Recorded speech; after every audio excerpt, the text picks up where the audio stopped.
that if they engage in buying people, that they are not going to get Biafra. So what I wanted to say is that all those things happened at the point where Kanu was trying to prove to the people that he's a good person. You understand? Yeah.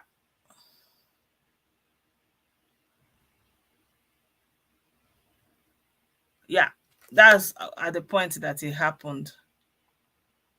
I want to. There's a video somebody sent me. That's the video I'm trying to pull out. I've said it before, and I will repeat what I said. If we engage in killing, Biafra will not come. That is one cardinal thing you don't do in Biafra. Go and ask anybody. Anytime you shed an Igbo blood, you kill a fellow Biafran, anything you're looking for will not come.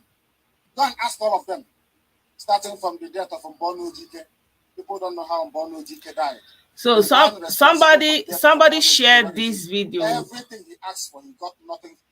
So somebody shared me this video today and saying that the bingos are sharing this video all over. Is a voice, and they are saying, look at what Kano said, that he doesn't stand for all this chaos that is going. He didn't ask anybody to buy anybody. But these are the things he was saying at the time he was trying to take over from Owazurike. So he had to make Owazurike look bad. And he had to say all these things to make the people believe that Owazurike, you understand? But at the end of the day, now,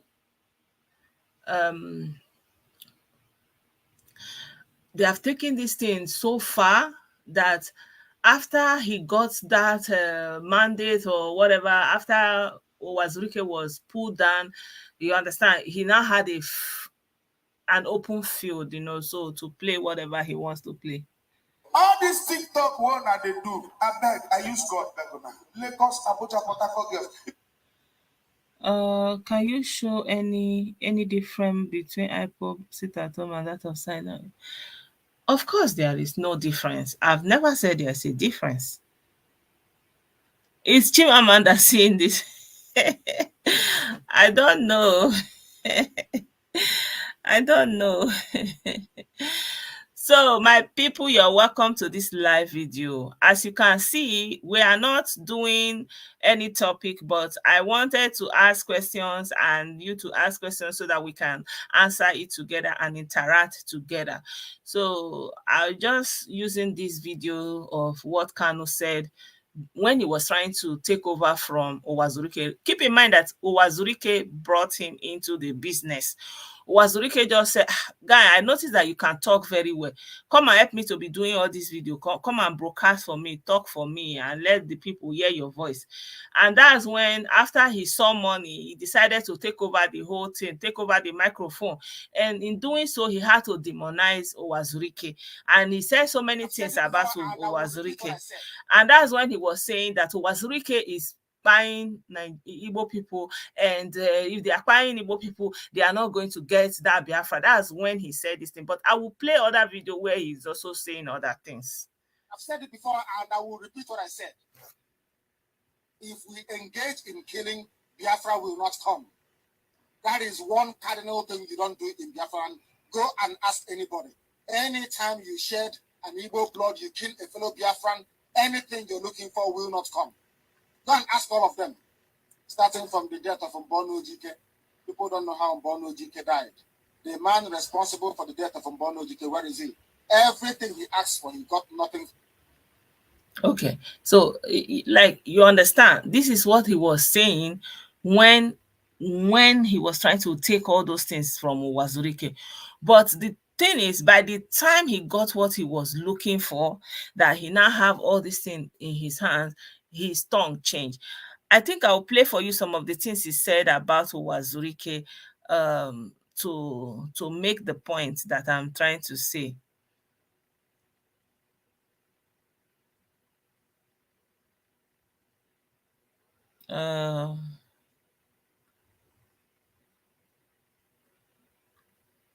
I think I saw some of those videos.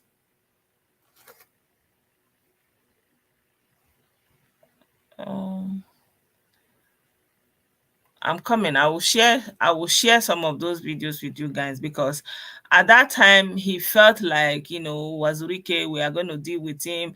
We have to make Wazurike look bad. That's when he was saying all those things, and also condemning all these Igbo politicians and all those things, just saying that, you understand me, that they should tolerate, that they need tolerance, that people can have an opinion, and all those kind of a thing. But when he got the power he was looking for, that's when the whole thing changed.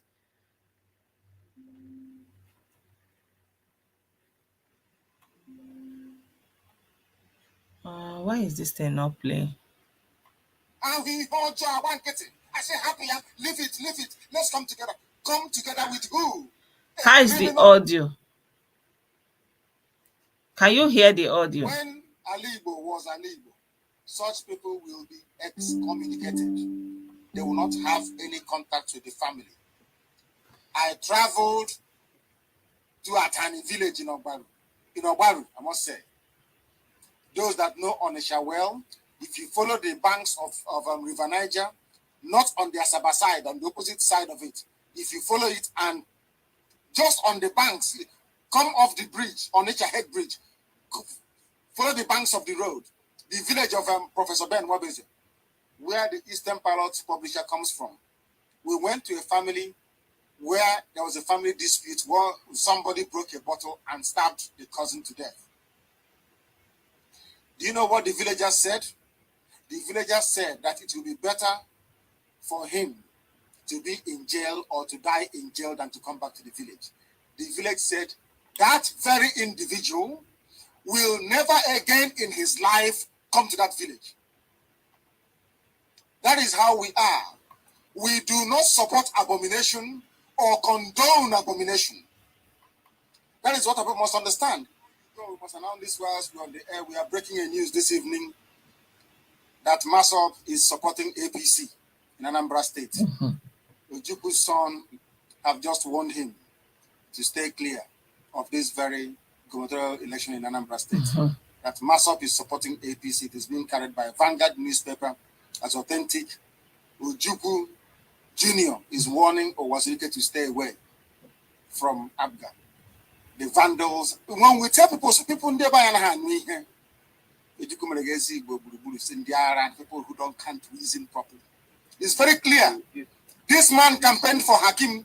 This man took money from Rochas Okorocha. This same idiot asked Al Mustafa to come to our land, gave me 21 gun salute. This imbecile is now supporting APC. You could never, leave him, let him do his thing. Can you people now see the consequence of it? Of allowing evil to fester. Before a boil goes, you will open it. Before it goes. If it doesn't, it will not go. It will keep festering. It's like a cancer, you cut it out. These people are evil beyond imagination. They are the ones standing before us and Biafra. I have said to Washington before privately, if you step aside in this struggle, if you give me 18 months, there is no Biafra, I will hang myself publicly in Igbo land. I will get a rope and I'll hang myself in the public. If you step aside 18 months, there will be Biafra. If Biafra doesn't come, I will hang myself publicly in Igbo land. To tell you that you are the problem we have. Today, he is now supporting APC. Thank you very much. Thank you. So, like, I hope you can see where he's coming from. So, all that he's saying, these videos, so in case if you see them circulating that video that say, oh, he said he peace, all those, no, it was before. When he was trying to take over from Wazuke, did you see what he said? He now told them that if you give if you give him the mantra of this thing Wazuke is doing, when they do rubbish, that he will give them Biafra, and if you don't give them Biafra, they should hang him. You understand? I will share the audio. Like, sometimes I don't even, sometimes I find them, sometimes when I'm looking for them, I don't. Standing before us and Biafra. I have said to Wazirike before privately, if you step aside in this struggle, if you give me 18 months, there is no Biafra, I will hang myself publicly. Okay. It's been more than 18 months. Eh? It's been more than 18 months, guy. It's been more than a decade you took over from Wazirike. What's going on? Guy, you are not crying that you need your ear to be repaired. Nah, wait till they help. Wait till they stop, gongo. Why don't you just tell them, say, as if you say, I never bring Biafra, Mona Kuku buy me? Eh? Exactly, nah, be wise. Exactly. uh, e- exactly, So you can see, why I'm showing you this thing, because he knows. Like, there are some videos he will tell them that Wazirike knows that their concentration level is very low, and that's why every day they will be telling them different things. He's coming today, he's coming tomorrow, because that's what they want to buy. Lies upon lies upon lies. So the guy, he learned from Wazirike, because Wazirike brought him in and said, come, I know you can talk. You understand? Come and help me and talk this thing and sell this market. So at that time, he now saw how the thing was going. He now decided that he wants to take over. And so for him to take over, he has to make Wazirike look bad. And he said so many things. And in fact, at some point in some of the videos, he said what will happen is that they are going to buy Wazirike, that they cannot leave Wazirike, that they will buy him or he will go in exile. Like, that's where that video is coming. And when he got power, he started saying even that the Igbo is a cost and all those kind of a thing. Like, the guy, I don't know. It's unbelievable how they don't see anything wrong in what he has done. So let's play some of the things he said about closing markets when he after. In fact, there's a video he said that they are not going to do sit at home, they're not going to sit in the forest, they're not going to sit in the he was saying all those things. And now when he now got the power, he started doing sit at home. So let me play another one. He was also talking about Wazirike. I think that's the one I've played right now. And we all joy, one getting. I say happy, leave it. Let's come together. Come together with who? Okay. A criminal? Mm-hmm. So when he now got the power, let me play this one. He was saying that they should close the market, for example.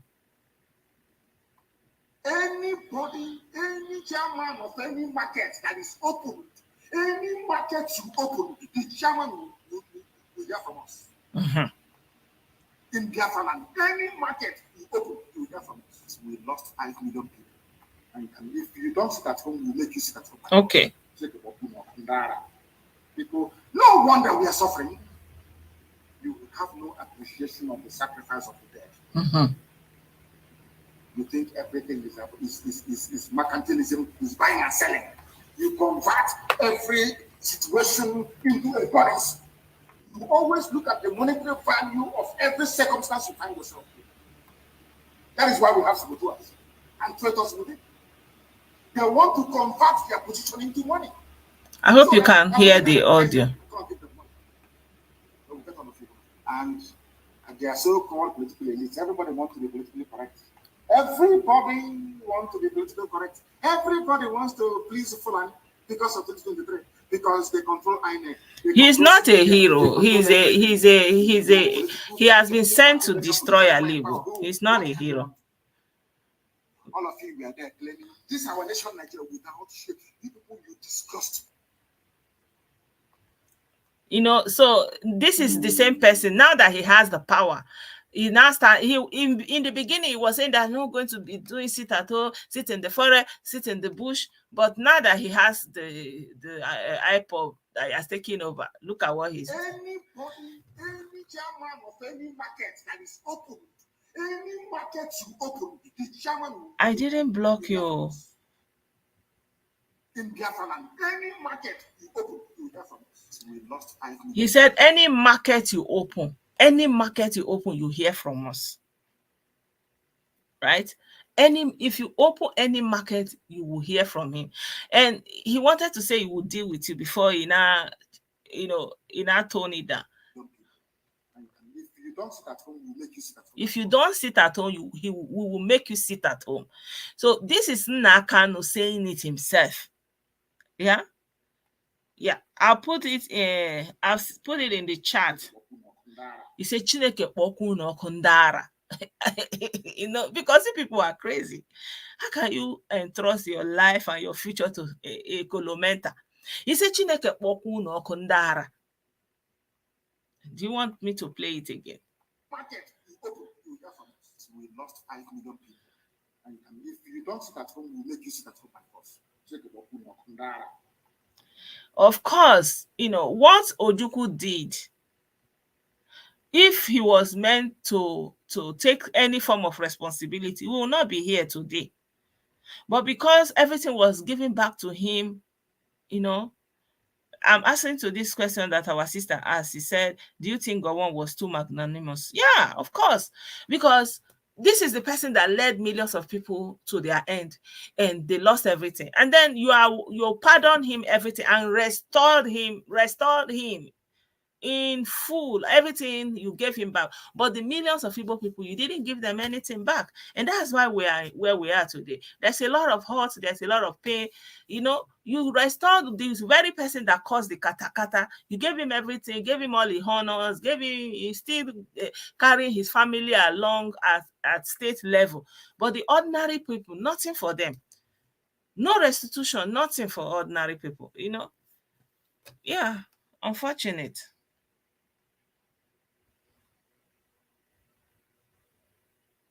There's no educating. It's just there are people who joined my page recently, and he's a hero behind. There are people who joined recently, and there are some people actually that don't know any other narrative. Until now, they have been getting the blessings of Nakano in one way or the other. So for the first time in their life, their ears is kind of itching to hear something apart from their bingo channels. Yeah. Exactly. So one of the problem we have in Nigeria is there is no crime that you will commit that people don't see it as forgivable. Like it's like everything you can just say, sorry, I'm sorry, is the work of the devil. So people don't even grow up to take ownership of what they have done. They will say, oh, I'm sorry. They will say it's okay. They'll call meeting, family meeting, mama side, papa side. They'll go call somebody to beg on your behalf, and then they will say, I forgive. That one will go. So you can't build a society in a place, like you can't build a lawful society like that.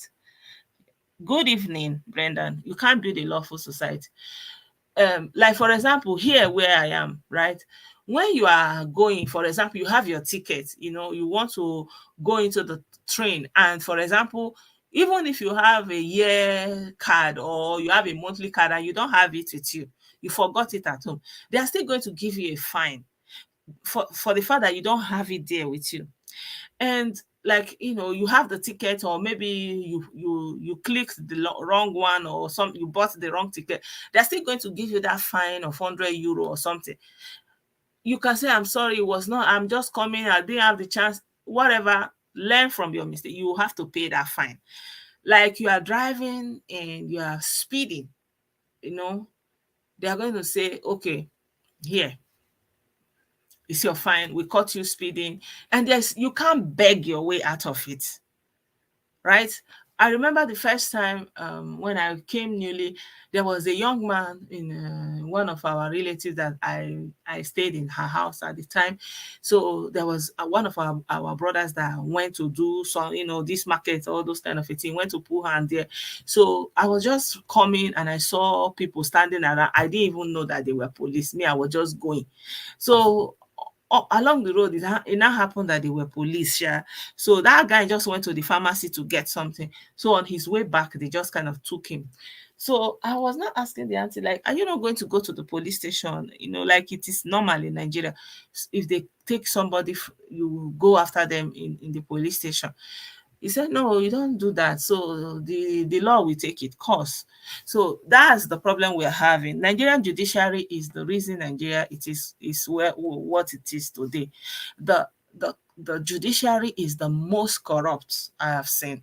Like there is no justice. And they will delay that justice and until they will deny everybody that justice.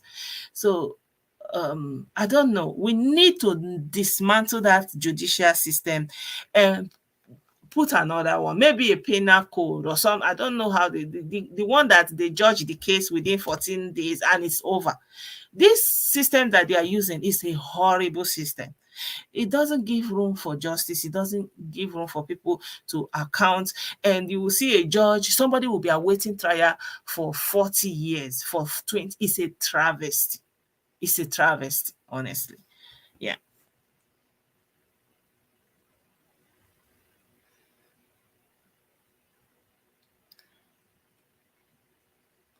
Yeah.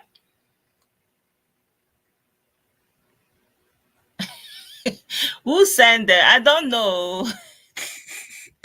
I don't know. My admin is asking questions.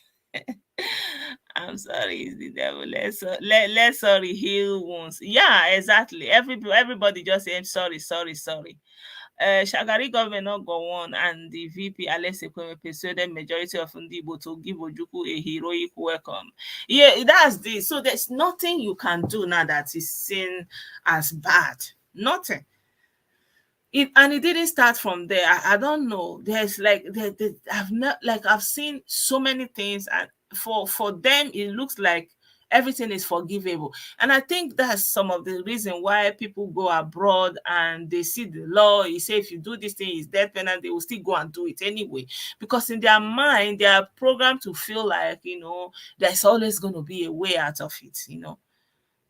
I think it has not registered that not everything has a way out of it. Yeah. Also said Nnanka didn't realize that his behavior accounts to dictatorship and terrorism. No, they don't realize that. And because of the way the Nigerian politicians are playing around it. They are playing around it because they are thinking about their political interests rather than the people and the community and the posterity. So our government so far has been like a neo-colonial government, if you may, because the colonialists came and everything they did for their interest, because this is not their country, it's not their country. It's somewhere you go and take something and go and put it back in your home country. It's a place you came to extract everything extractable, take any goodies. So unfortunately, that is the system they left, that they only build road to their GRA, only build road to the airport, to the seaport. You understand? So the rest of the village and the whole place was, left out, but they only built up those places that they are living. So when they gave over to our people are still thinking that they are the white man in a way, like that they are Europeans. So they still don't see themselves as equal to an ordinary Nigerian. So they are still neo-colonialists, like that colonial mindset is what they are having. Like not, I don't know if you have noticed it. That's why they don't feel like, for example, a Nigerian that feel like he has made it, he doesn't feel okay that maybe the school his child is going to, that the child of the neighbor that is not as rich is also going to that school. Like, because somehow they need to be elevated. And everything we do, we are competing against each other. We are not building community. Like German people, they are always about building community for one another. They are not competing with anybody. They know that some people have a high drive to go and do great things, succeed and break record, while some people are laid back, some people will try a little bit here and there, you understand. So they don't really compete against each other, and they try to have a baseline for everything. Their community schools, they build quality schools for everyone, the same standard. If anybody have a problem now, you go to the hospital in your city. That hospital is the same hospital everybody in that city will come to. So it's standard for everyone, right? The medical care system, the healthcare system. So they are building community because they feel like this is our own Deutsche land, German land. But we have not understood that concept. For example, in Igbo land, say this is our own Igbo land, our own. We have to build it. We have to put. So the people that get into power, their mind is still where the Oyibo mind was to take. So they are only about to take, and that's why you see they only build palace and mansion where they want to live, on the road that they normally will pass, maybe some places in the capital. So they don't even know that their governance needs to reach every part of the village, every part of local government, every part of their state. They don't understand it. And they don't understand that when you're talking about education, you have to build quality schools in every village, every village have to have quality primary and secondary school. If you cannot do it, say every village, maybe every two village combined or three village combined will have quality school that they can easily access. So, but they think that development is when I build fine house here, I build fine house there, I build fine house there, and there is nothing for the collective. So at the end of the day, the collective is extremely poor. And what the Germans have done is the collective is average, So there is no drive to go and do anything to survive because the collective is average.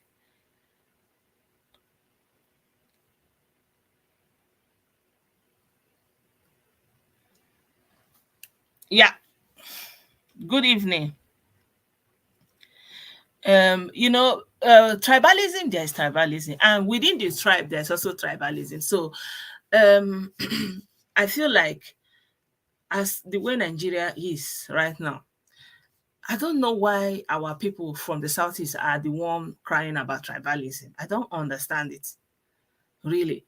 Because there is no kind of tribalism they are doing in Yoruba land, they are not doing in Igbo land, they are not doing in Hausa land, right? So I don't know why you should be going around people's faces and be crying of tribalism, because there's always a resentment that follows people around when they are not in their natural environments. And that is also a problem in Nigeria. For example, the problem where another core problem we are facing in Nigeria is also related to the judiciary, but it's also that there is no punishment for tribalism. At this point in our national life, tribalism should be a criminal offense, a federal crime. If you can prove that somebody is tribalistic to you for under any guise, then it should be an offense.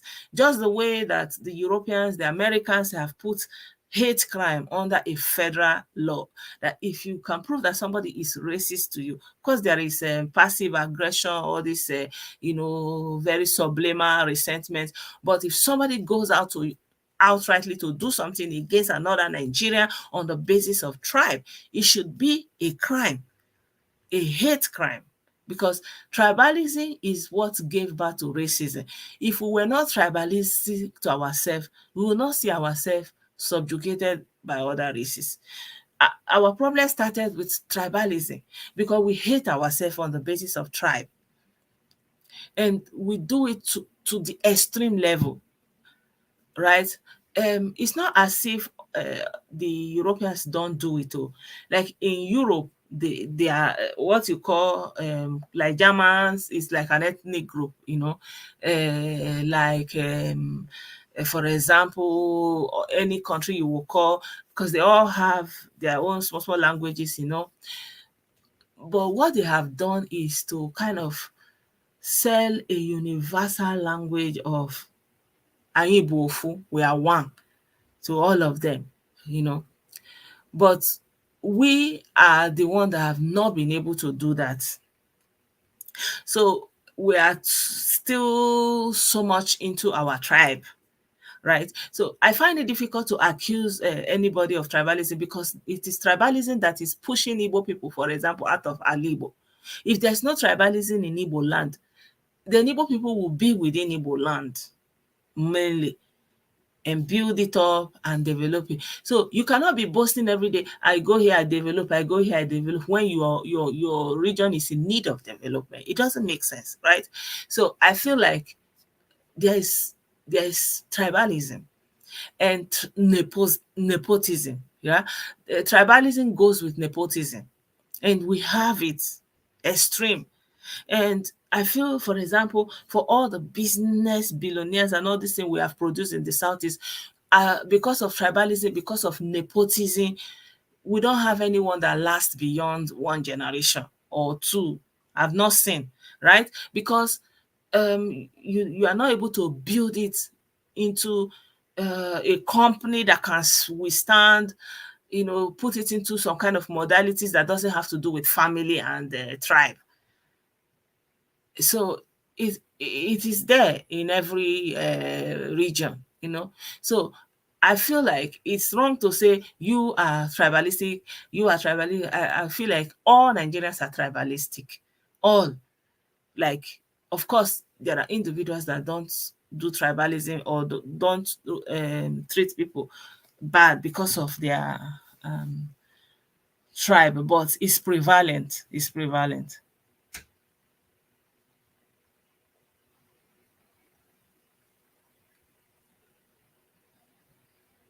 Exactly. That's the bigger question. If Kanu can be released from detention unconditionally, that's the question. Why should he be released unconditionally? Why?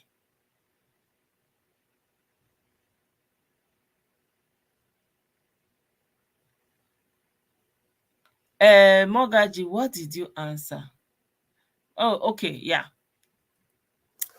Yeah, that's what we are talking about, that the judiciary is our problem. So we are looking at what the politicians want to do with this case.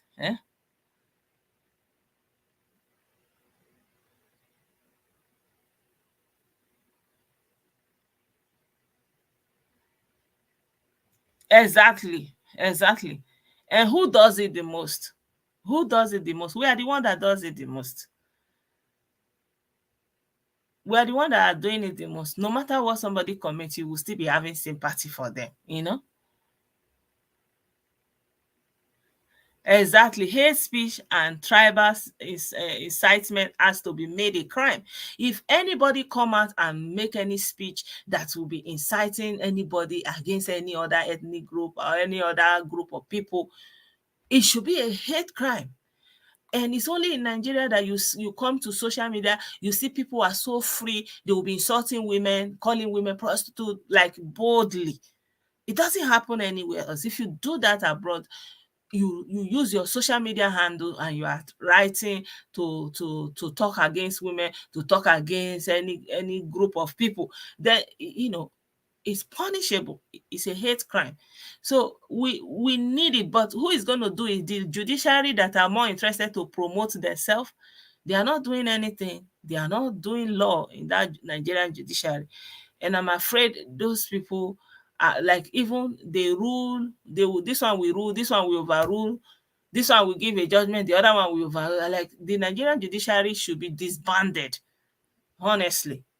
If you don't disband that judiciary, shebi you see that man that day, he was saying when his wife was in office, he used his office to influence the decision that the wife was making. and the wife was in appeal court or something that has to do with politicians getting back mandate. So normally, if somebody came out and made that kind of statement, there's supposed to be an inquiry into all judgment that that woman took part in while she was in that office as chairman or participating in that court of appeal.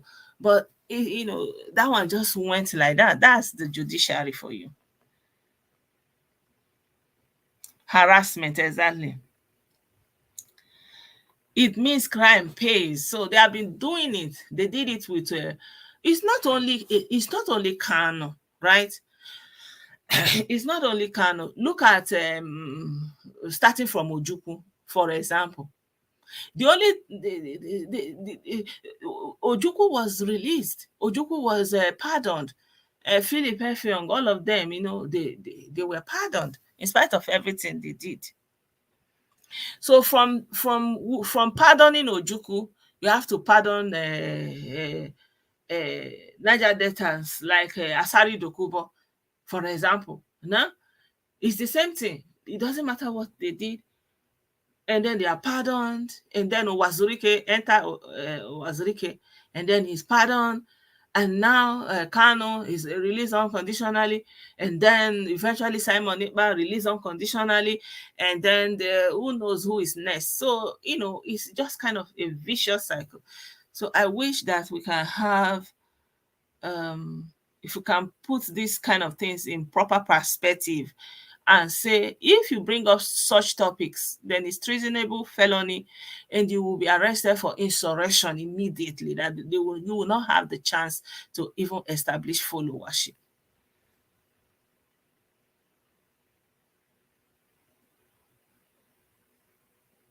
Yeah. Yeah, so that's one of the issue. There's even a video I thought I wanted to play for you guys. Let me see if I will find that video. But meanwhile, you can be asking me your questions. I will answer according to my knowledge. Yeah, so Nigerians, if you don't go hard on crime and criminality, it's not gonna. It's like everybody is kind of doing different kind of criminality, and everybody's some kind of a criminal, even, you know. And I'm grateful that this Mesomas case was laid to rest, that JAMB was able to actually confidently and competently explain that their server cannot be hacked, that it's not in the cloud, for example. That was very useful. What JAMB did was very useful, because if they didn't do that, it jeopardizes the certificate of millions of Nigerians abroad. If something like that can happen, because sometimes when we are spreading news, we don't know that foreigners are watching. So they are not going to say, like, as if we don't have enough problem with our accrediting of our degrees from Nigeria. And now they are not going to add this kind of level of invalidation that the scores that you need to even get to university can be manipulated, that you didn't even actually have the score that you could just manipulate and go into university and study. So I'm very, very pleased that they have at least competent hands in JAMB, that they have that kind of solid system that obviously nobody could hack, or that they have not put it in the cloud, or that they are on top of it and they are changing the format to avert that kind of uh, scores that people can go and manipulate. I mean, it restored faith, the little faith that we have in our academic system. And for the people who want to jackpot, for example, you want to go and work abroad and you have Nigerian degree, I think, we need to give it up to JAM, because they kind of just validated our degrees, our certifications, that they were not manipulated. Yeah.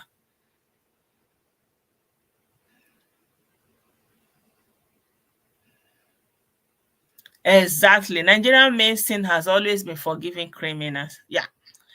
So at a point you have to say enough is enough. Singapore did it. And the criminals is not just because political criminals, it's also government officials. Anybody can just come and embezzle money, you cannot explain it. And you say, I will build roads, you never build any road, and he will go away with it. And a lot of Igbos don't understand the damage that Kano is doing. They will be saying, is Kano the problem of Nigeria? It's not the problem of Nigeria, but it's the problem of Ali Igbo.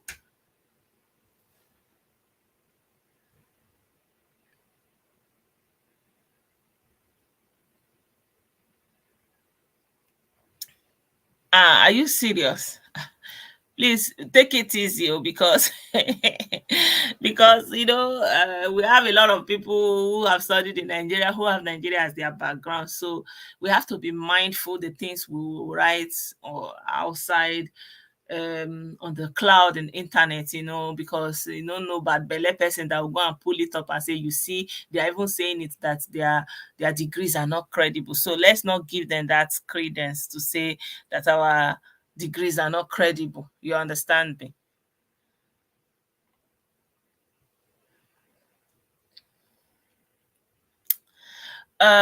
There's another video I wanted to play with for you guys. I hope I will find this. Simon Ekpa was saying that you cannot, like, what made him a terrorist, that if you are not going to call Kano a terrorist, how is he a terrorist? You understand? And yeah, I think I will have to also look for the video that where Kano was talking about ESN, how he formed ESN, and kind of giving that long video that yes, he has formed ESN and all those kind of a thing. Yeah.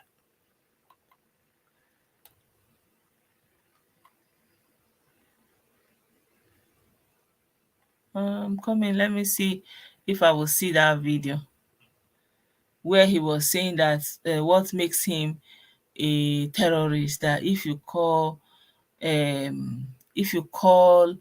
Kano, if you call him a terrorist, then you have to call Kano a terrorist. I don't know where I kept that video because I wanted to play it for you guys. Yeah, so it's they are just birds of the same feather, honestly.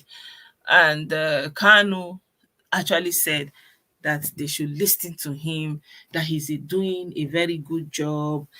Let me see if I will see that audio that he sent and said they should.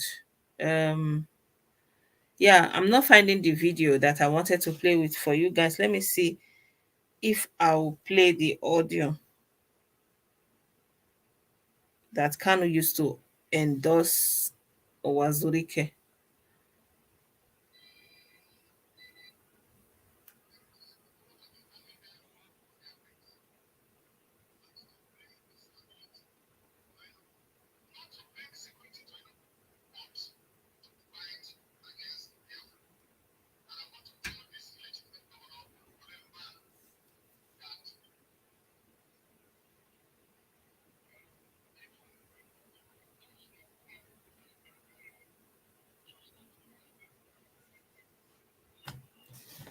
Just a second, I'm trying to find it. Okay, I'm not finding the audio. Yeah, maybe I will play it for you guys in the next video that I will do. Yeah, I'm not finding the audio that I wanted to share. People are trying to make up a terrorist and see Kano as he said. No, yeah, that I know, and that's why he said it now. That's the video that I'm trying to pull out, but I'm not finding where I kept that video. Yeah, he said it that you cannot make Kano, you cannot say Kano is a saint and then you are calling him, a terrorist or something like that.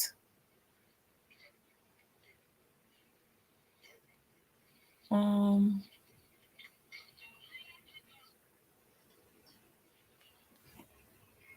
yeah,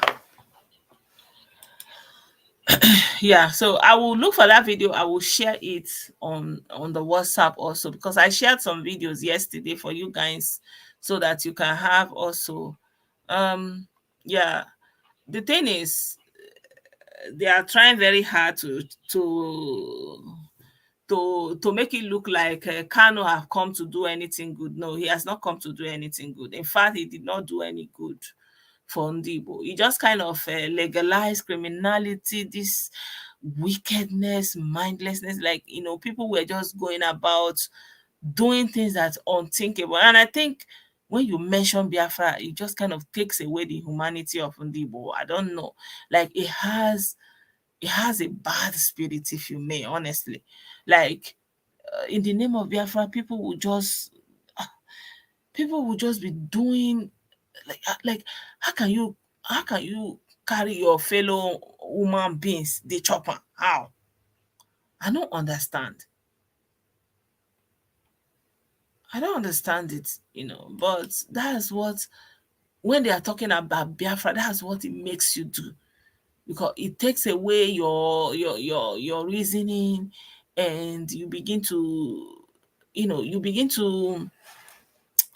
see everything in another light. You just begin to, like, you lose your sense of, I don't know, I can't even qualify it. I'm thinking of what is the right word to use. I don't have, you know this guy was placing bounty on Wike's head, a sitting governor. And I even heard that Wike was hiding at the time. Eh? Let me play that audio for you guys. Wike offered 50 million bounty on the head of a Biafra. I don't want to, I think Wike will double it on your own head. Anybody that takes out Wike will get 100 million. Did you hear it? He said anybody that takes out Wike will get 100 million. Like, as who? As who? And first of all, he turned the people that were following him against Igbo people. He told them that the word Igbo is cursed. There's nothing that they would do with the name Igbo. You understand? That kind of a thing. Let me play this one. He also told them that they can't handle the truth. That. So, Sajuju, you ask me now, what stops you now from reading out names and saying 99 countries is supporting Biafra? That is the best thing to say. So that when we say we need money for something, you will give us, yes? But I can't tell you that, because that is not the right thing to say. Even if there are, I can't tell you. Because how would you think that the person that took us to that government will hear us saying that this country is supporting us? If you go back there, will it take you to the government again? I told a story yesterday also, was it 2 days ago, about my trip to Israel. Do you know I've been to Israel before to go and ask for help, and they chased me away. I could have come and said to you, or maybe taken a picture at Ben Gurion Airport in Tel Aviv, telling you Israel is now behind us. Okokwas is a bunch of lies. I went there, they drove me away. As if you talk too much. If you import napkin, napkin they put on nappy from children. You say you're importing exotic missile. This was when he was still trying to make Uwazurike look bad. He said Uwazurike is just lying. Like him now, he went to Israel to look for help. They chased him out. That he could have come back and told them it's true. But later, eventually he did it. He went to Israel and he said that they are working together and all those kind of things, and all lies. We don't lie on Radio Biafra. Never. And Uwazurike cannot dream of doing what we are doing. Mm-hmm. Do you think he'll come here and say, if you have any question, you ask me? He can't do it now. We have a caller on Skype, is that correct? Yes, my daughter. Me? I'm talking to you. Your name and where you're calling from. Good evening, daughter. Good evening. We are telling people which Igbo people have failed to absorb and assimilate. Igbo people cannot unite unless it is founded on truth. Ezioku, without the truth, there is no unity. So that is why we are making it and sounding it as an alarm. Unless you have the truth, you can never have unity. And how do you get the truth? Is by looking at people in the face and telling them who they are. If they have wronged you, you tell them that what they're doing is wrong. I'll give you an example. If you have any weakness in the line, we will crack. We can't hold. So these are series of the things he was saying to put Wazurike in a bad light, like I told you before. So the guy knows what is going on. You know, you can hear when he said he went to Israel, they chased him away. That's him telling the truth there. But finally, when he got Wazurike out of that airport, Wazurike went to one corner. He's now telling them, you know, all kinds of lie. I went to the UN, I went to EU, you know, they will actually go there and be acting drama, go to Japan. They will be like, who is going to grant somebody a nobody audience? Think about it. Um, somebody asked me a question, said, do you think IPOB can attempt violence on the rest of the South? Of course, the attempt they can, but will they be repelled? Will they pull through? I don't know. I don't think so. I feel like their power ends within the southeast region. I don't see them. If they tried it, they will collect like they did in Obibo, right? And now they have crossed into South Asaba also.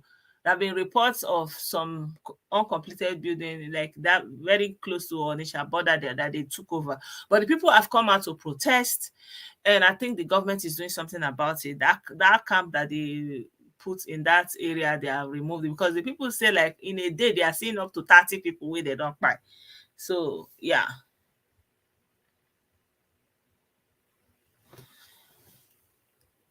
Um, you know, it's not that Yorubas are what has happened to Ndibo can happen to any ethnic group. If you listen to consistent lies and lies and lies every day, yeah, of course it will change your program. It will change your way of reasoning. Your reasoning will be directed only in one direction. They hate me, they are up and against me. You know, it's almost a kind of sickness, psychological sickness, like paranoia. Like if you look here, oh, he's looking at me. You look up, oh, they are coming. You look that, oh, look at that thing. They put it against me. So, you know, if people are exposed, that's why if you see government censor a lot of things, because if you give access like that and people are able to penetrate into your country, your people, you see what's people are very easy to manipulate, very easy. People don't want to stand alone, they will follow the crowd. Yeah. So what has happened to Igbo people can happen to Yoruba, in my opinion. It happened to Germans. For example, Germans, they taught them that they are the master race, other people are beneath them, the other ones are not humans. The people that are handicapped, they don't have any purpose in life, they are going to die anyway, just buy all of them. So, and we saw the extent they did it, that to the extent that they were buying whole people, they will put them in something like where they want, like use them like firewood, they finish them. So and these are not uneducated people. At the time, they were doctors, they were engineers, they were scientists, they did the unthinkable. Yeah, so it can happen to any population.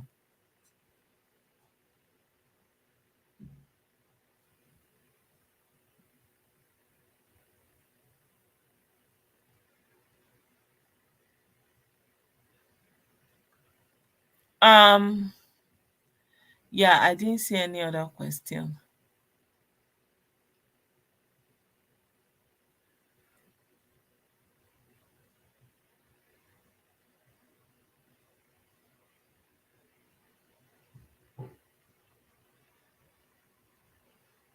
Yeah. um all these things that they are doing, they are copying. There's a man that came to one of the programs that Ijele did some days ago, and he kind of gave a breakdown of where all these things were coming from, honestly.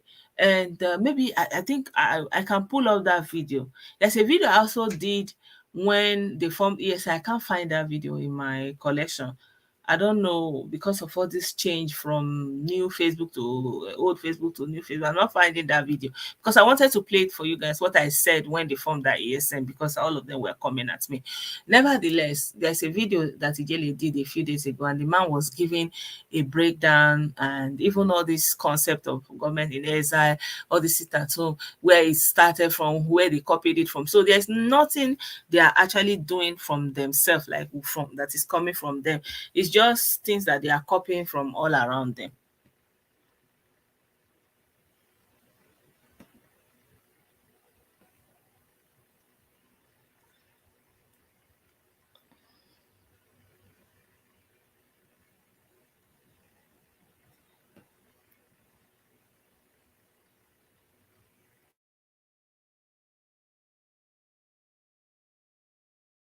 Um, because of yeah, Facebook censoring, I can't play it, so I have to abide by the rules here. But I can pull it up and put it in the chat again.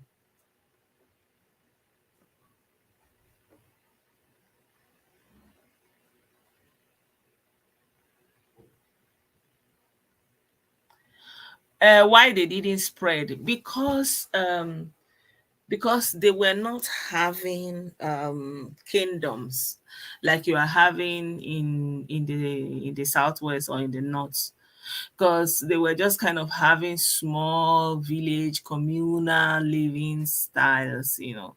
So they didn't form aristocracy, if you may. And I think it's, you know, when you have some kind of aristocracy and the feudality that comes with it, that, you know, drives people to encroach into other people's territory. So all this concept of you know, creating country and all this is foreign to Igbo. Igbo people didn't even have an army.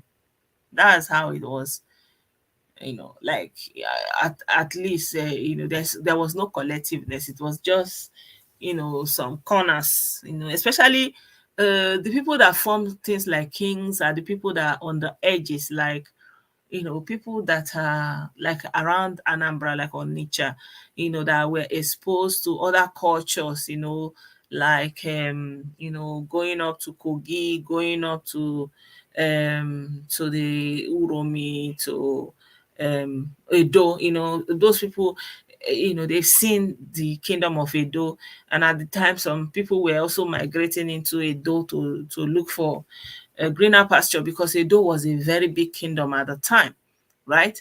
So and you have some kind of kingdoms around also, like you have the Calabar kingdoms, and you have Ijo kingdom, you know, Ishakiri. So you have, like, around all those water area, you have all those kind of feudal kings that were. So I think going into the hinterland was more for safety and being protected from nature and all that. So it was not in their interest to expand and conquer, because they were not having that aristocracy, having a king looking for subjects. It was like more communal, more like familiar setting, and everybody knows everybody, and everybody gets a piece of land to farm for their family and stuff like that. Not necessarily individualistic, but it was more like communal and democratic. It was not individualistic. It was communal, democratic, communal democracy. Like in every community, you know, everyone there participated. There had to be an election, who is going to be the spokesperson, and before the person can emerge, they will have to go around and solicit support. So it was like core democracy from rural area, and everybody had a stake. So it didn't have a situation whereby the aristocratic family had all the land, and the people had to borrow from the king or pay homage to the king. To everybody had the right, everybody got land in Igbo land. So most of the land you see in Igbo land are still passed down. It's inherited land that came down generation. Every family was supposed to have a place to, farm and feed themselves. So it gave each individual some kind of autonomy to fend for themselves, to be themselves while still being part of the community.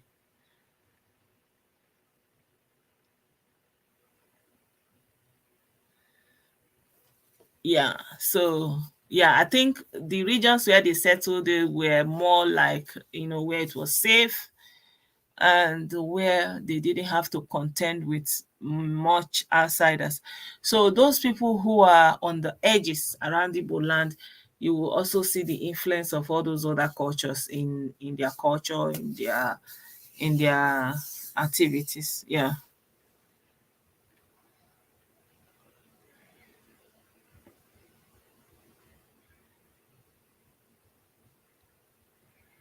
Yeah, so yeah, those people there, they were able to form, they had the chance to form, I think the people in that part of Nigeria, they were also having kingdoms. So the good thing that when you have a kingdom, it's like having a state, and then you have to have an army and a war, and that will go to war and all those things. So you didn't have it in the core Igbo. These things we're talking, we don't, you only have something resembling that only on the edges. So like those Igbo around the parts that they are close to Benue, close to Kogi, those are the Igbos you will see kingship, that you see that kind of aristocracy, if you may. But if you are coming down, going down into the Imo, all this, you don't see such at all. You see the real communal Igbo living. um there was no king, and so the king, and so it was actually very difficult for the Europeans to come into this part of Nigeria, because there was no central leadership per se. So every community, you have to go to them individually, and it was really weary for them. So eventually they had to use the church. It was the church they used to conquer the Igbos, actually. It was the church. And at the time, the priests that they were sending to Igbo land were soldiers. They were soldiers, and they led the war against the communities. So it's incredible that in the end we are fighting for the sake of Christians, and say we are Christians and all those kind of a thing. Yeah, it's an interesting history, actually. So they use the church. So they are the Catholic and the Anglican, they used it to kind of conquer the people. Yeah.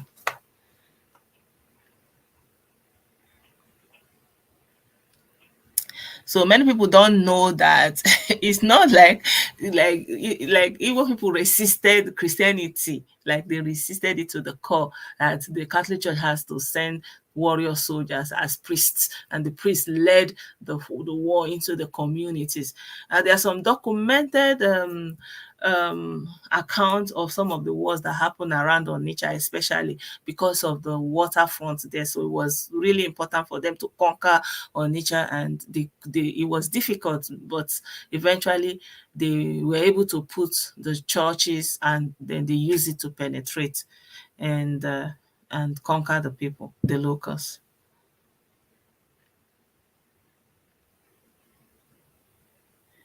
Yeah, so the Yoruba people, they also have Islam. The Islam they have is not through jihad or from Fulanis, as many people are thinking. They actually encountered Islam before the Fulani. That's why they call it Esimali, the worship from Mali, because it's from Mali. When they talk about the richest African king from Timbuktu, from Mali, um, from Burkina Faso. So that's where I don't know, I think through trade routes, they came across those people, and they brought the religion back. They brought the religion back. So I had to do, I don't know completely, like but I was able to look into it a little bit. I was wondering, like, why are they calling it a simale? A simile is like, instead of to say incident. So that's where I understood that okay, originally it was something they adopted through their kings or people who passed through Mali for some trade route or something like that, and it was established, but it is not actually through the conquer of Fulani, contrary to what many people think.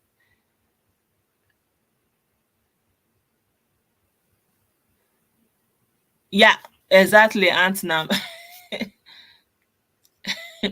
um that's, yeah, they were forced, so there was a lot of practices that they were going through. For example, when it comes to twins, right?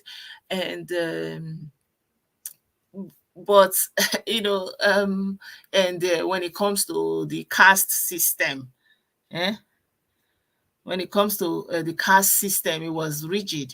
And because there was no king, normally if when they will go to Calabar, for example, all they needed to do to bring down Edo was to fight the palace and fight. Edo was already a kingdom, it had army, it had fortress, it had a city wall, it was formidable. And they lost the first war, but they regrouped and they were able to conquer the Obovera when Ogbasi. They took him to Calabar, and that time they believed that the Oba doesn't leave his palace, and so from there he was sick in Calabar, and that was the end of him. Yeah, so Oba Vera when Ogbasi and his men, they resisted the British, and they fought fiercely. And also those Niger Delta groups around that side, they also faced a resilient front. And they were coming with firepower and everything. So if they come to the village and raise down some villages and put down like how many men now, it never finished. So they were able to, but they had problem to bring down Edo. It was hard for them. So once they beat Edo, it was a free fall. So by the time they got to Onitsha, they fought. For example, you hear about the Ekumeku warriors in the Niger Delta, in this Igbo Delta part, what we call Niger Igbo Delta. So by the time they got to Onitsha, it was fierce. They needed to penetrate. It was hard. So they had to use the church. So they built the church, and there were a lot of disenfranchised people, the Osu people. So after they used the church, then they sent soldiers were the priests, and with the members with the flock, they went into war with the local communities, and that was how they were able to conquer them. No, they became Muslims through their king who it's like when you travel and you come back, you have brought something, and you bring it to your people. That's how they brought it to them. So by the time they will encounter the Fulanis, they were already Muslims in the Yoruba side.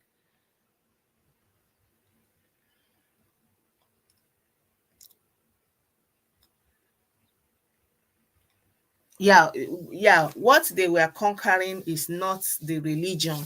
It was not bringing religion that was the main issue. It was territorial. um Kawe, I'm responding to you. It was more of territorial.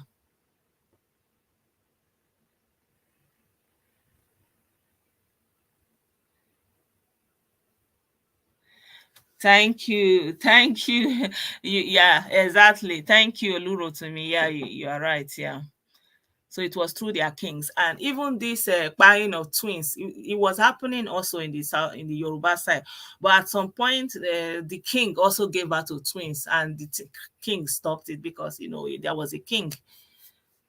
But in our place where everybody had the right to say, and there has to be a long deliberation, it's difficult to effect any change. And so the church has to use the people who are falling victims to all the, normally when an outside force is coming, it's going to use the weakest link.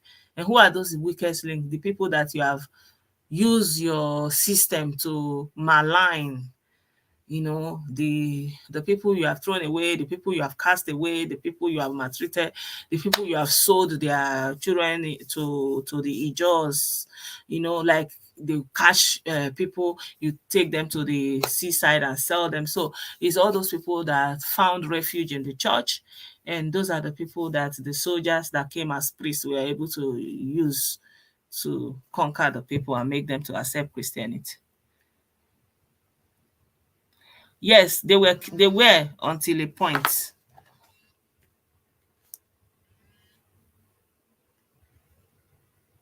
Hello. Hello? Hello. Yeah. I said it's a good thing that you raised this topic now because everybody is shouting, going back to our root and not going back to our root and who we are and who we are not. Have they really cared to ask themselves why we abandon whatever we believe and succumb to Christianity? The Eastern culture was never bread and butter like people perceived it. The pre-colonial society in Igbo was brutal.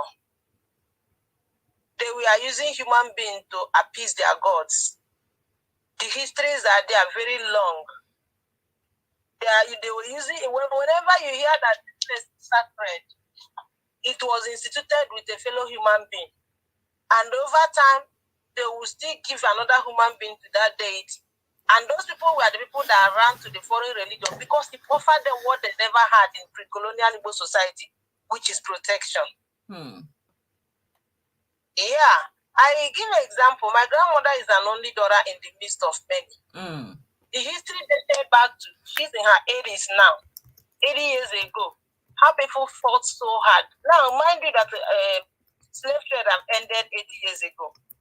The people fought gallantly and effortlessly to rip her off her mother and sell her. Because the mother did not embrace Christianity, she was not shielded from their distance. She fought all her life. She spent the rest of her life fighting to defend her only daughter. When her only daughter eventually had her first child as a teenager, the mother was no longer there to witness her pet, her grandchild, because she used her life, her effort, and everything to fight to keep her. So when people talk about what is chasing us from our region, this El Dorado that we are being promised, they should take a deep breath. They should think this. You say, what actually happened? How did we get here? Why our people are pushing back? Why is it that we are very easy to to surrender to narratives? The answer is simple. If you give birth to a young girl now, at the age of, when she become a teenager, she's going to become a full-blown woman. She's going to need feminine hygiene care. If you neglect her, any man that offers her what she lacks will take advantage of her however he wants. That's exactly what is going on with this same region that people are promising our people El Dorado. If we get this fraud we are looking for, it of course you see the foundation is already laid in anarchy. This is a place. I'm not like saying yes, the Western should come and conquer them by this thing. But honestly speaking, conquering them saved a lot of victims. Some lineages are still standing strong today, courtesy of the East being conquered by the invaders. Because they would have, if you are poor, I heard they used to tell us then, my older uncles then, that would say, oh, if you are poor, you are another person's commodity for market. No. You are talking. No, that's this. All this one came later. I feel like that was not the time we are talking about. It was not this time we are talking about. Yeah, it was. There was already a lot of things. Every action exhibited by a man is a reflection of his inner mind. You see, this thing we are doing today, it is who we truly have been. Whatever happened later after the conquer, that was who we are. It was opportunity for us to manifest. Because Blessedom, You are a blogger. You came to the blogging scene when people were building millions of following, using propaganda and narrative and lies. Because it is not in you to lie. Because you do not have the peace, you won't have the peace of mind if you lie. That is why. Why did you choose to speak against the evil going on instead of calling it a heroic act? Because your conscience will sentence you to death even 10,000 times before you die. So it is exactly who we are that made us to fall for what we fall for. That's where I'm coming from. No, I beg to disagree. I feel like it's like when you say this child is born like this and he came like that from the mother. So no, there's a lot that the society, the environment shapes, and I don't think so. Like when I remember my time growing up in the village, I remember one time that I went to steal a pear from one of somebody's tree. They made so much fuss about it, you know. It was a very big deal, you know. So it was not encouraged. So I think it's wrong to say that's who we are. I don't. It's not right to say that. Yeah. I will say about 10 years ago, I used to say that we are not violent. I used to say that, like, of course, my first degree was anthropology, and then they taught us that that's one of the key elements of African culture is the sacredness of blood. And 10 years ago, I would beat my chest and swear that blood is sacred in where I came from. As a matter of fact, there was people that wanted to marry me because they fight with knife. I told him that no, my people forbid blood. I can't marry you. But as I'm talking to you now, I can no longer beat my chest and say that. No, like I don't know when you joined, but we are saying the same thing. Like if you expose a narrative for a long time on any population, what has happened to Ndibo will happen to them. Yeah, right? So it happened to Germans. So you, by the time it happened to Germans, you can't say they were not educated. It was just in the 1940s. They are educated. It has nothing to do with their education. No, okay, no. I'm saying it's like you cannot say it's in their nature because they were allowed to be exposed to it. You understand? So whatever you are hearing, it affects your consciousness, you know. For example, the Igbo people that always go to all this blog where they tell them all the negatives about Nigeria, you know, that's the state of mind they will be in, you know. So if you go and listen to Kano and all those things is vibrating, hang me, die, you will kill, so before you know it, it will water down in your mind. You will be preoccupied with it, right? Yeah. But me and you, honestly speaking, do you know that I've never heard about Biafra agitation until 2018 or 19? God bear me witness. I've never, even when Namdekan was detained in Nigeria, I didn't know, I didn't hear, I didn't see. Until either 2018 or 19. Now, long story short, when I first heard it, I heard Namdekano's broadcast, I was shocked. He hit me really hard. I was like, is a human being really saying this? I don't know if I'm making sense. Is it not the exact same thing I heard that shocked me that people heard and fell for? It depends. If that's not who they are. It depends, you know. If that's not who they are. It depends where you are at in your mind already by the time you are hearing that thing, you know. It's like when the Bible say you throw a seed. I did not have the knowledge of Nnamdi.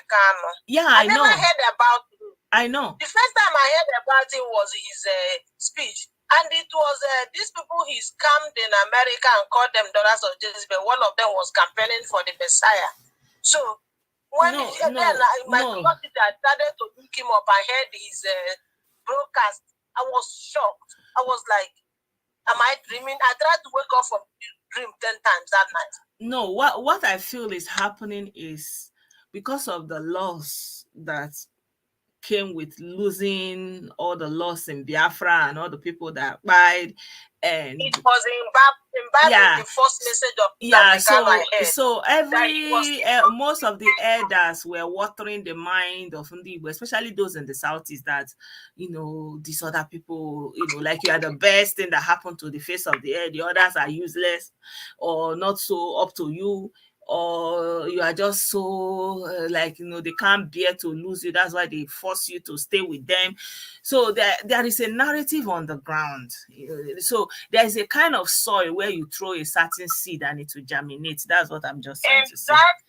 I agree with you on this 100% because that story, yes, is sitting out there. Like I remember when I was in the end, towards the end of my high school, this they will be printing piece of paper, selling it all over park, wherever you stop in the east to board a bus, you will be seeing all those them sharing all those pamphlets. So you see this Biafra agitation is very lucrative. Those pamphlets I later realized later in my life that they belong to Wazirike and that was his propaganda media. But at the end of the day, it never resonated with me because somebody bought it one time. I was looking for admission. I boarded a bus. I think in the year 2000 or 2001. Somebody bought it and I was able to look at it. But it was irritating to me, just like the Kano's broadcast was irritating to me. Because it is most likely that your family members have told you the lies and the horrors that came with Biafra, and so when you see it cannot take root. He's educated. He told us the truth. He said, my father told us this, that Biafra is like Igari battle wage in That's the proverb. Yeah, so you can imagine. So it came from my uncle who was born during the war, who was named after the war, saying that my father now started talking about the war and say, I was a young boy, I took part in that war, but that war awesome. That is what I want to tell you young folks about that war. And that was it. That's why when I see it, I will be like, but if your father was the one that was praising Ojukwu as a hero, so when you see that kind of as a matter of fact, my father called Ojukwu Emeka Oboso all his life. So we are coming to the same conclusion. So we are coming to that was probably okay. Let me believe you that it was because I was not fed with the wrong information from young. That was why when I started something I had been warned to beware of, never let anybody pollute me with, I became like irritated with the whole thing. Because honestly, you see this in throughout his detention in Nigeria, I didn't hear about him. I didn't know. I don't even look that direction. I heard about his name for the first time when they were jumping up and down, trying to sell the narrative to people, anybody that they can lay hand on in the name of their Biafran daughters. Okay, all right. Our brother is saying that I think the Nigerian government has not assimilated the Igbos back into the Nigerian government. I do not think so. Into the Nigerian system after the Civil War, and that's the reason for the agitation. Yeah. I beg to differ. I don't think it is true, Blessedom. Okay. I do not think it is true. All right, let's hear from another caller. Yeah, thank you so much. Yeah. Hello.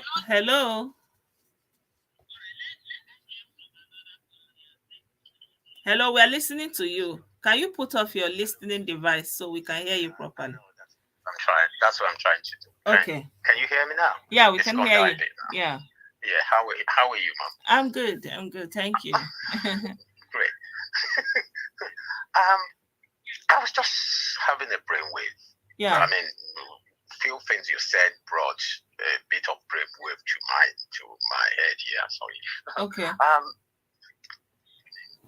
You referenced the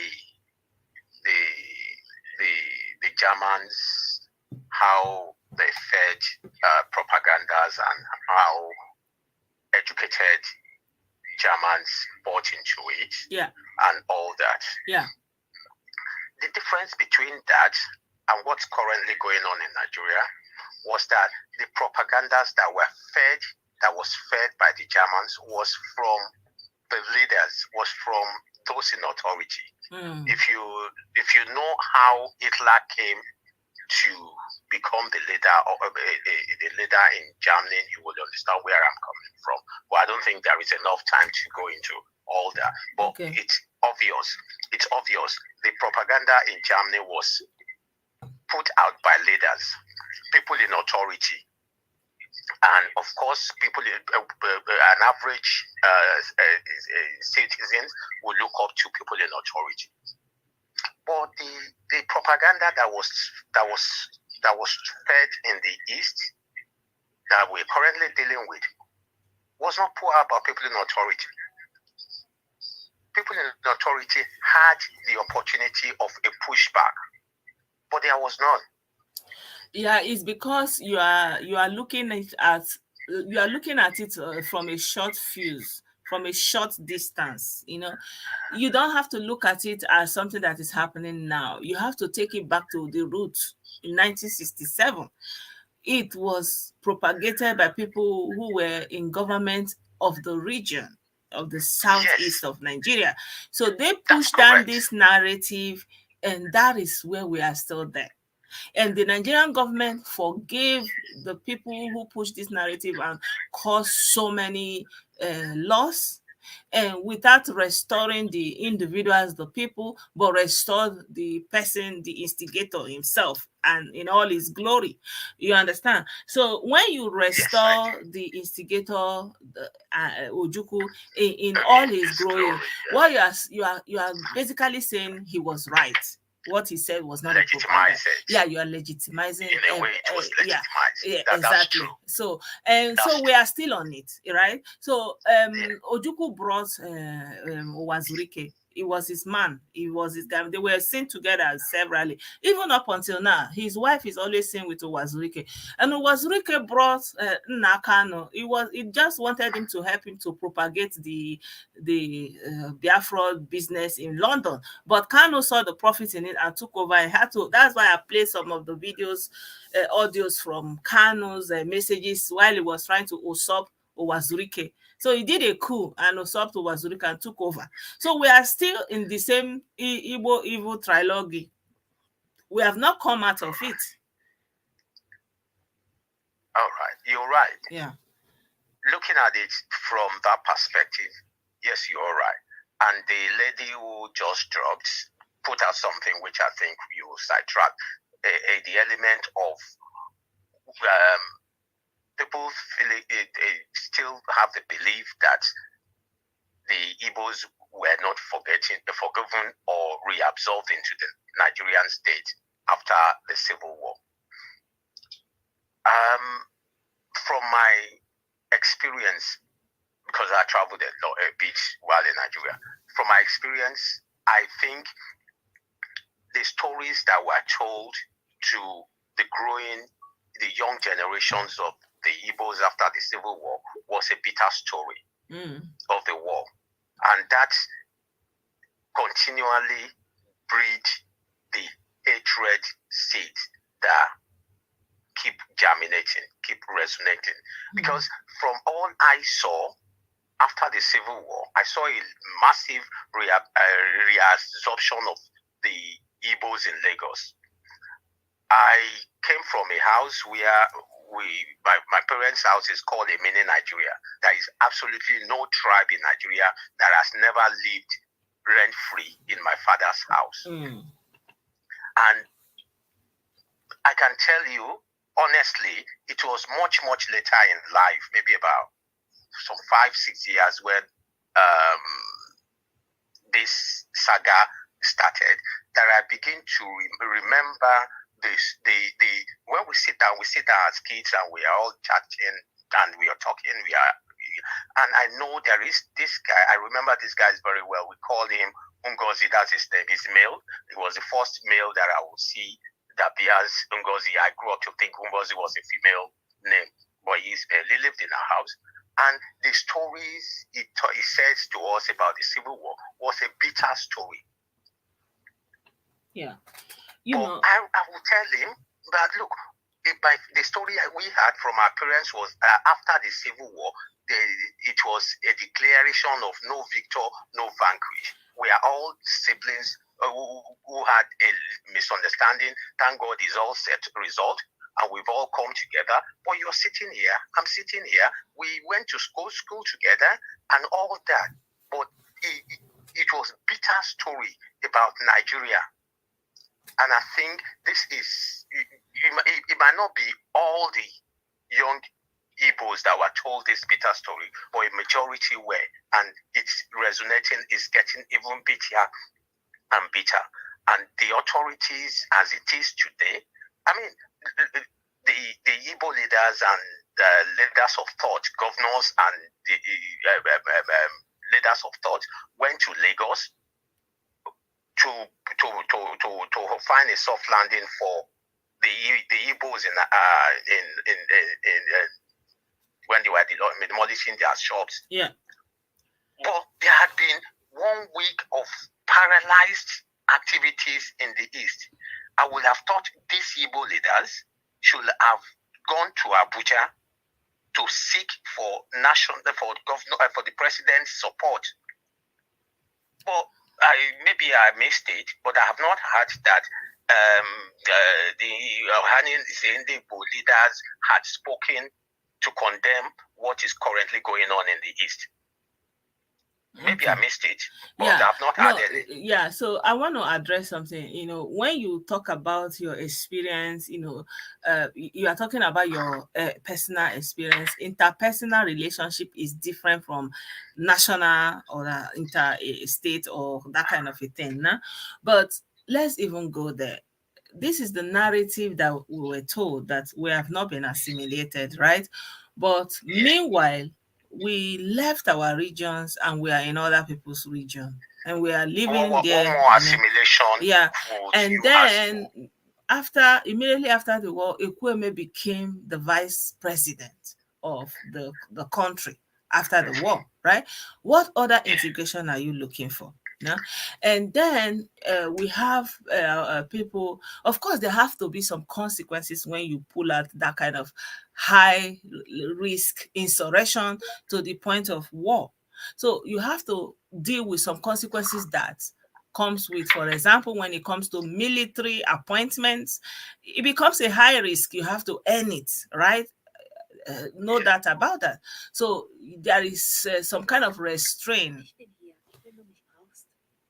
There is some kind of restraint in that regard, yeah. But politically, in our region, for example, we have representatives, all representatives that is due to us.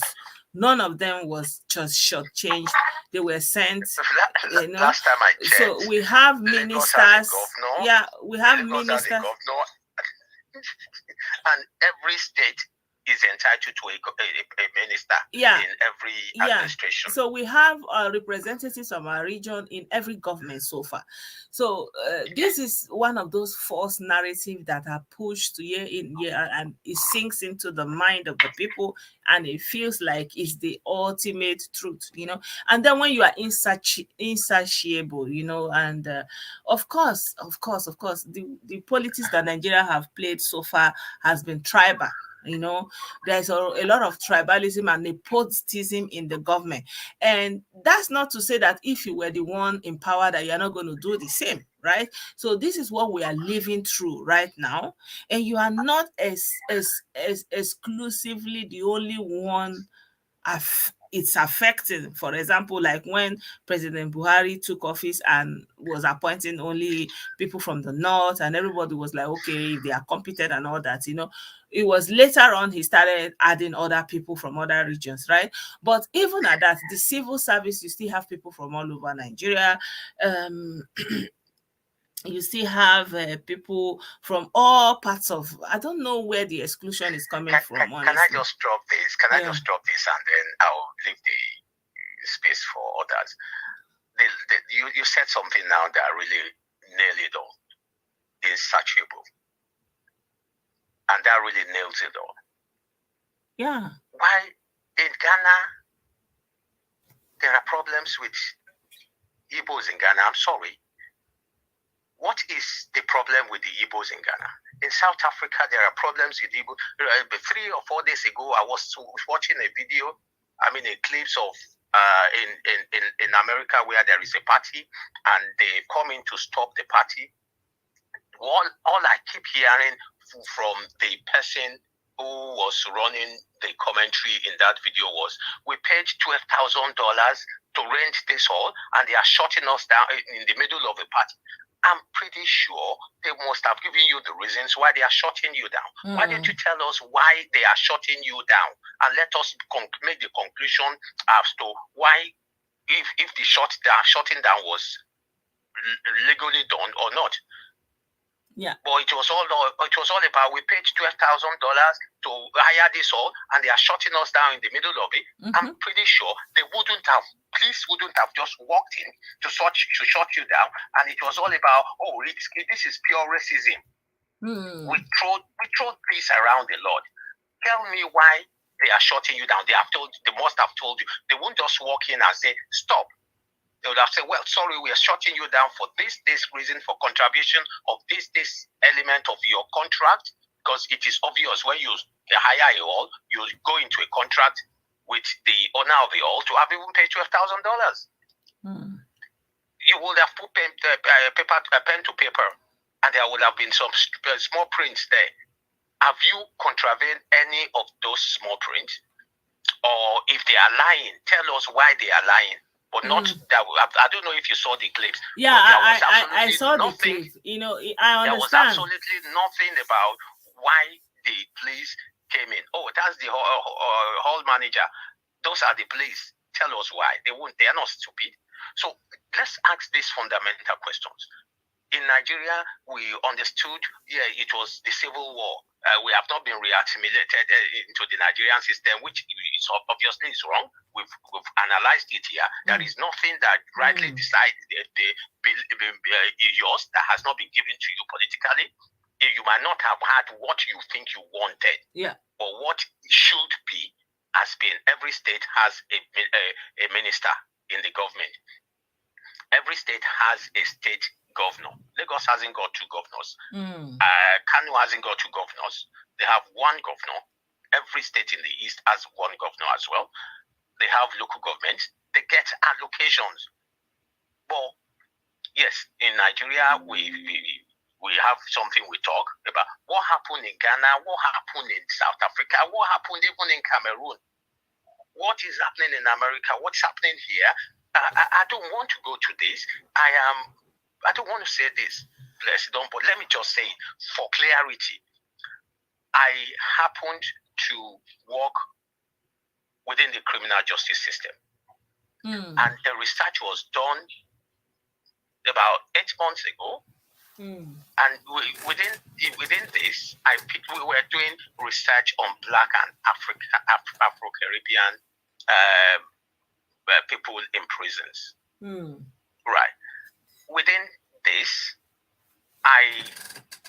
not official, but just for a personal reasons, with the information that I have, I just begin to look at, who are Nigerians here? And I can tell you that the populations of the Nigerians in prison here, say let's say 20 Nigerians 20 Nigerian passport holders are in prison in the United Kingdom.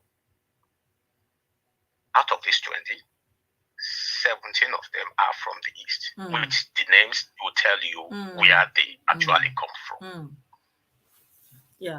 Yeah. Thank you so much for that input. You're welcome. Yeah. You're welcome. Yeah. So I will address that in a little bit. You can exit if you want to. So, like what the brother is saying, I personally will still take it down to the war, because when there is a war, people are left with nothing. It's like you have to survive, right? And then after the war, Ojukwu ran away and absconded and left them to their own pains, and they have to pick up the pieces. And at the time they are picking up the pieces, there was no government program for every individual. The government announced no victor, no vanquished. So you can return to wherever you can pick up. But there was really, really, really nothing for the individual. So from that point onwards, it was like everything goes. The end justifies the means, and the means is for you to survive and live a good life. And I think gradually that's how it almost becomes a norm that, just go there and do whatever it takes. The end justifies the means, right? And Ojukwu did Ndibo many things, did them very wrong. And the current modern Igbo is suffering from that. but they don't understand what happened. It's something that you really have to remove all the pain and all the disappointment and all the anger, and try to stay objective and look at the information available again. So before I go, I want to play this video for you where Ojukwu was being asked, guy, what you are doing? Don't you know that this thing is going to cause war? So let's listen to what he has to say before I will close this session this evening. I must say it was very interactive.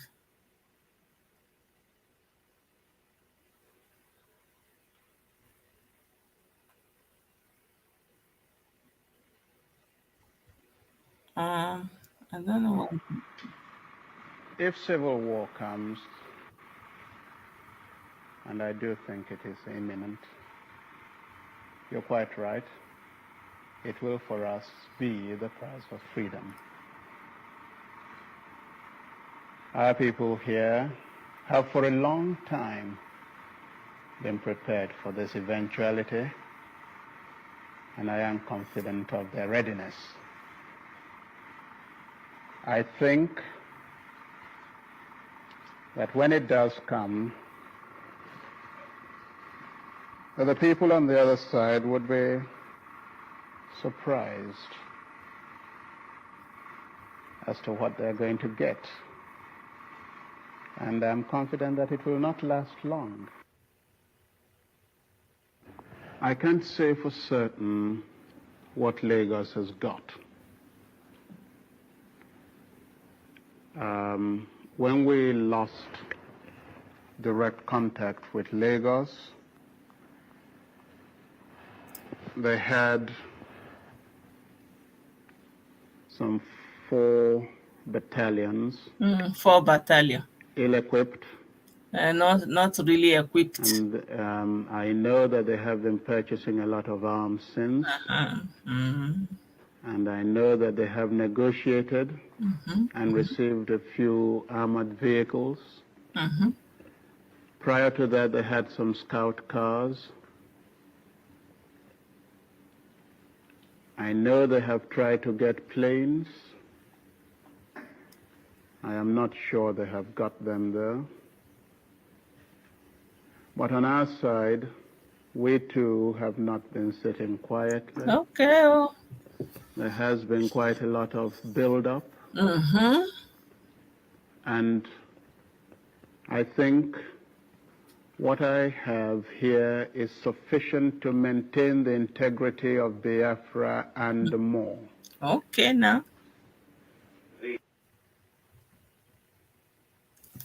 So, my people, you know why I'm showing you this video to end it is like, just like now that they are thumping their chest and say they are ready, everything they will make, they will like that. Shifa or Christopher was writing that they are going to, they have alliance. Nigeria will be sure that they will hold on Nigeria for 100 years. At this point now, Ojukwu was saying this thing. Every Igbo person that tries to stop him at this point and say, guy, what you are doing is out of mind. Stop this. They were called Sabo and taken out, some in prison. At this point, exactly what Kanu and all these other people are doing. Sabo. In the name of Sabo, more Igbo people were taken out, even during that time. So, and this notion that, the story we have been told as Ndibo that make it hurt us so much and pain us is that we didn't play any role. We were just on our own. We were just sitting down. They just came and started dealing with us. We were innocent. We would just be going, we raise up our hand. We did not do anything, right? But that's not true. This is somebody that could have resigned. He was just the governor of the southeastern region, right? If he's having mutiny problem with the central government in Lagos, all he needed to do was run. The same run he ran, eventually he could have run at this point. So go on, we appoint another eastern governor and everything will be okay, right? And unfortunately, the Igbo people that fell short to the mayhem, to all the crimes that they did in the north, that found themselves home, that they will begin to rebuild their home, they will begin to rebuild their life. So knowing that, okay, no need to go to the north, you can't go to the north, let's just stay here and build our place. For example, that's what you could have done.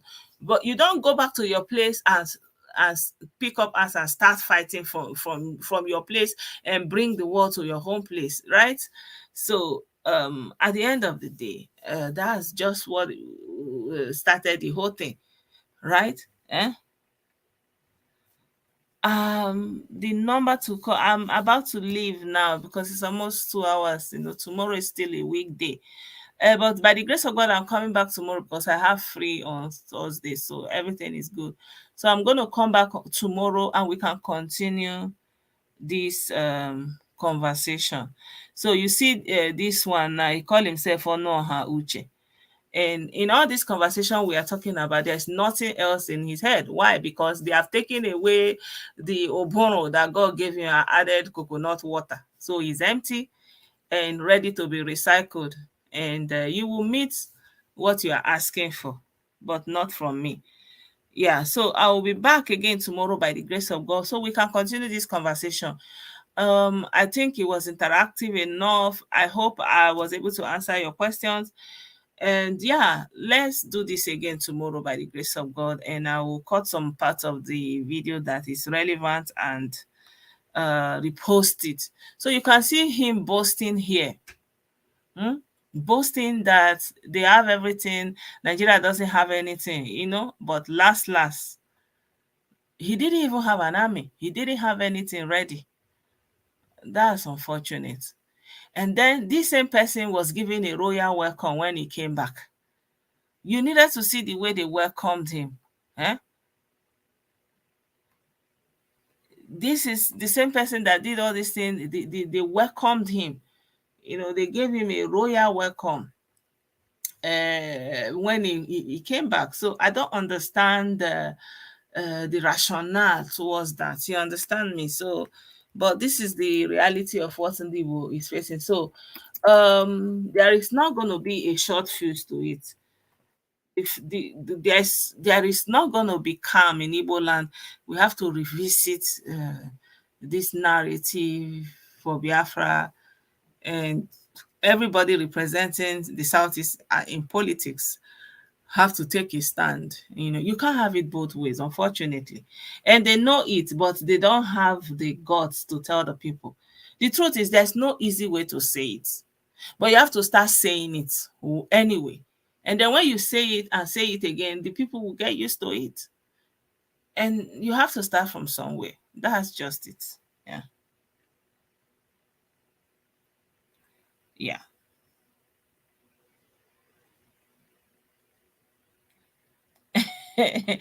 don't reply him. You may get a ban. Don't reply him.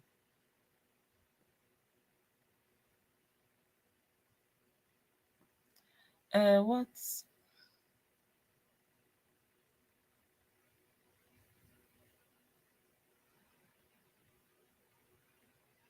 Yeah, exactly. Yeah, so I think that Igbo people need to concentrate on building a homeland that the majority will be living in it without a need to emigrate, right? So until we have that, all this thing is noise making. You don't go and develop other places when you need development yourself. So all this thing is chest thumping. It's just chest, like Itia Kanobi, just be chest thumping. There's a place for that. Like all this running around, all this hectic, all this by all means survival, by all means, all the things that they needed to survive the war. We have survived the war. It's time to thrive. So we need to look into the things that will make us to thrive. And I like what our brother wrote in my YouTube channel. There's a comment he wrote. He said that it's going to be difficult for Nigeria to give that room for that small corner in Nigeria to be in foreign hands, because it will be like our own Ukraine, that anybody can come and use it, to start big katakata in Nigeria. So there's a lot of sense in that comment. I will pull it up in my next video, but right now I really need to go. So thank you so much, everyone, for being a part of this program, and I appreciate you all. I love you all. Thank you for your support. May God bless you all, and may God keep you, and may the universe be kind to all of us. Bye for now.